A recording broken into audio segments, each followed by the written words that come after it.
The only reason you would get an objection is because you missed something in your discovery of your sales process. But sometimes mistakes happen, things get missed. And so if you do get an objection, it is a good skill for you to have in your toolbox to be able to overcome. The first thing that you need to understand is that there is a difference between a smokescreen and an objection. A smokescreen is something where it's just something that they're trying to say to kind of throw you off of the sale. And there's definitely something deeper underneath that, whereas an objection is a true question or concern about your product or service. So, like I said, if you are getting an objection, it means that you have missed a vital part of discovery, because if you've done discovery correctly, then you will have had somebody uncover for you their current reality, what the gaps are, and what it is that their desired outcome is.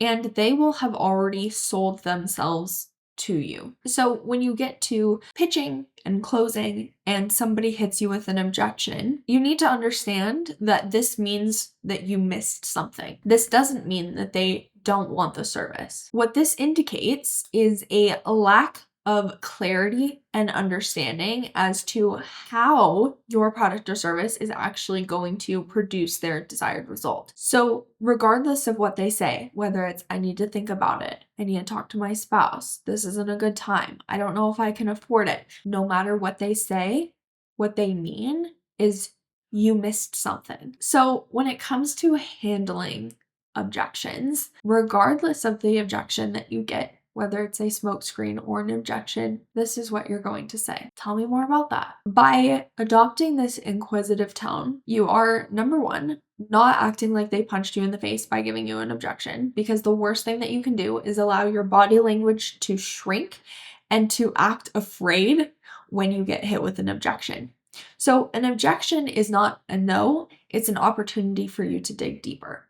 So when somebody hits you with an objection, say they need to think about it. Tell me more about that. Do you have something that you can send me? Probably. Tell me more about that. I need to talk to my spouse. Okay, sure. Tell me more about that. I need some time to think about this. Tell me more about that. What do you want to think about? I can't afford it. Tell me more about that. Okay, that is the answer to every single objection. Tell me more about that.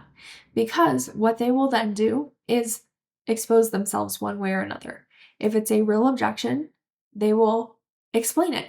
If it's not, then they'll switch gears and they'll say, well, okay, well, I need to think about this because I'm just not sure that this and this is going to work, or I have a question about this actually working. Great.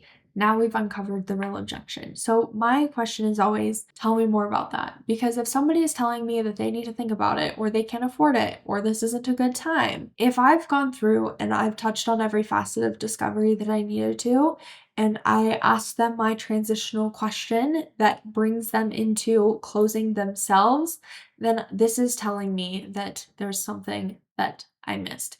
There's something that they're not clear about. There's a gap that I didn't uncover. There's a pain that they don't understand, or there's an element of the program or product that wasn't clearly explained and didn't fully carry the weight of the value of transformation that it's going to bring. Now, depending on what they say after you say, tell me more about that, then what I want you to do is mentally put yourself on their side.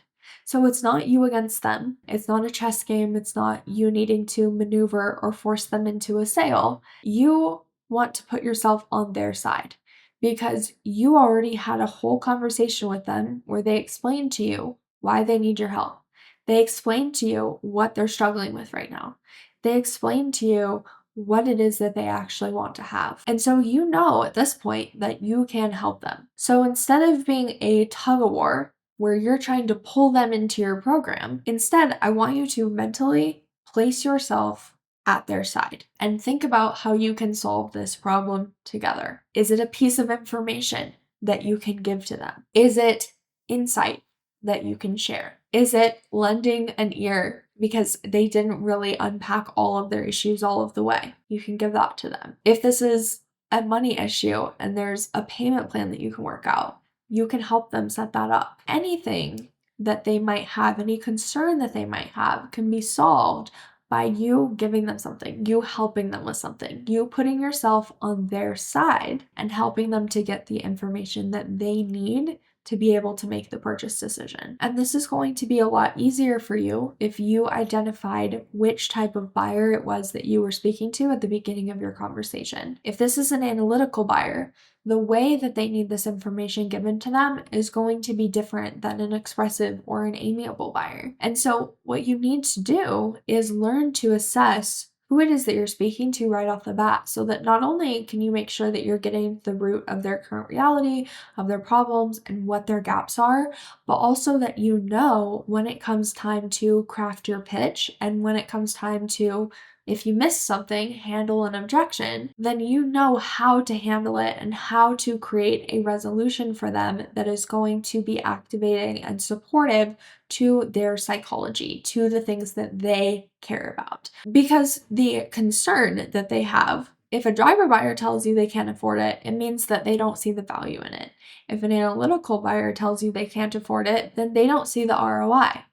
If an amiable buyer tells you that they can't afford it, then they're concerned that they're concerned about being able to make that payment while paying for their team or something for somebody else, because that is where a lot of their care and concern and responsibility lies.